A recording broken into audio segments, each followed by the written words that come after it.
Welcome to Babu Mary Telugu channel. ఇవాళ మేము ముందుకి ఒక రెసిపీతో వచ్చానండి. కొత్త రెసిపీ అయితే కాదు. ఇవాళ మామూలు రెగ్యులర్గా అందరూ ఇంట్లో ఏం చేసేదో ఇవాళ మా ఇంట్లో టిఫిన్ ఏంటో మీకు చూపిస్తాను.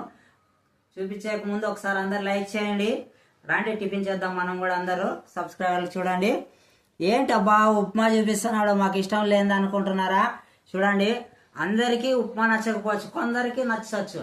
దాంట్లో ఏముందండి, నాకైతే ఉప్మా చాలా ఇష్టం. దీంట్లోకి ఇలా పప్పుల పొడి వేసుకొని దీంట్లోకి ఎల్లిపాయలు పప్పుల పొడి వేస్తే ఎల్లిపాయలు వేయడం వల్ల బ్లడ్ సర్క్యులేషన్ చాలా అవుతుంది, బాగుంటుంది. ఈ ఉప్మా ఇవాళ టేస్ట్ ఎలా ఉండబోతుందో చేయబోతున్నాను. మీ ఇంట్లో ఇవాళ ఏ టిఫిన్ చేశారో కామెంట్స్లో తెలపండి. ఎంతమందికి ఉప్మా ఇష్టం ఉందో, ఎంతమందికి ఉప్మా ఇష్టం లేదో కామెంట్స్ పెట్టండి. ఖచ్చితంగా లైక్ చేయడం మాత్రం మర్చిపోతండి. కొత్త వారు చూస్తుంటే సబ్స్క్రైబ్ చేసుకోండి బ్రో.